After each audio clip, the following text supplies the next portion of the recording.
They call it the most wonderful time of the year, not just because of Christmas. The same holds true for high school basketball teams as they play in Christmas tournaments, a chance to assess and progress. A Christmas tournament like this, you always usually play 3 or 4 games in a row, and sometimes a disadvantage you play 2 in a day, and we're not doing that this week, this week here at home. This is our first year for a tournament, and hopefully to expand, but it's a good tournament. I think we got 4 very competitive teams, varsity and JV, so it's great to stay at home. I told Kim, I said the first time in 20 years I have not traveled after Christmas, so it's good to stay home after Christmas. Can you stretch guys differently, when it is just kind of rapid-fire games, or do you find yourself going deeper down the bench, anything like that? Yeah, we did. We actually got more people in. There was a couple of kids didn't get in, and that was my fault. We've got a lot of kids that can play a lot of different positions, and a lot of role players.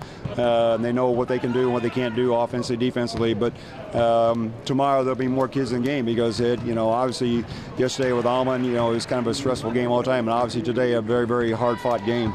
But we'll get more kids in the game tomorrow just to get rest on their legs. You've got athletes on this team. I mean, how good could they be? I mean, what are your hopes for this team as we hit the kind of the pivot? Well, we've struggled here at Sherrard the last 4 or 5 years, and this team is very, very athletic. And I'm not saying they're greatest basketball players, but they are very good athletes in all the sports that they play.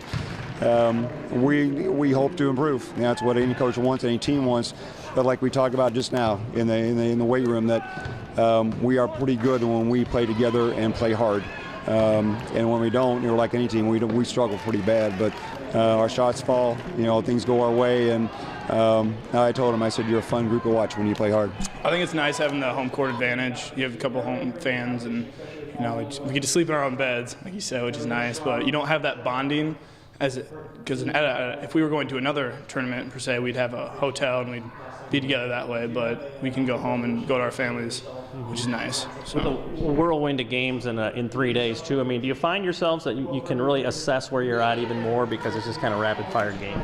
Yeah, our legs are getting tired and we're playing fast. So I mean, coach is trying to get subbed in, and making sure everyone gets fresh legs and everyone's playing as hard as they possibly can. Mm-hmm. How pivotal can this time of the year be? I mean, I know you don't have the record you want right now, but you know that there's a lot of potential. You guys got really good athletes. Yeah, we do have some good athletes. This is the meat of the year.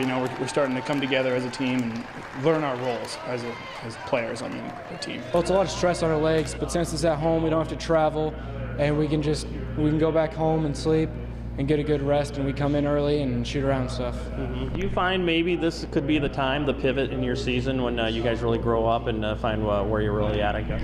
I feel like we're really maturing as a team, so we're playing hard and all our shots are falling as the season goes on, so yes, I do. What has to be consistent every time you guys take the floor if you're going to come out regardless of who you're playing?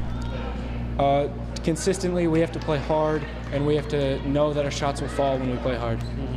You guys have been struggling a little bit with free throws, I think, too. I mean, people don't even think about it. It's like special teams, but that's a big deal, isn't it? Yeah, our free throw shooting hasn't been that great as a team. I didn't shoot very well today, but some people, when we needed them, we stepped up and made them. Mm-hmm. Talk about, too, I mean, great chance to finish off the tournament really well tomorrow, too. I mean, what's the next 24 hours going to be like for you guys?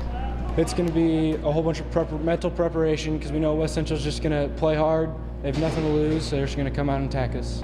Hey, Ridgewood and Sherrard, coaches and athletes, let's get FCA going at your school. We're about to get going here at Sherrard. You can contact Coach Jackson for information on that. Over to Alwood, you can contact me about getting a chapter going there. And at Cambridge High School, just get a hold of Tom Akers for more information.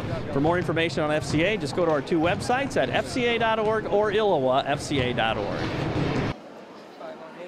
And we talked about FCA, and we talked with the players. I said it's not a direct interface Bible study. It's about the struggles we face as athletes on and off the court, and how we conduct ourselves, how we need to be disciplined, for everything we do. And through Christ we can do all things, as we all know. And we're gonna get it going. And I've talked to the athletes, and just come in and check it out and see what it's like. It's if you want to sit there and just listen, you can. If you want to participate in that much more, you can. So we're excited about getting going here the first year.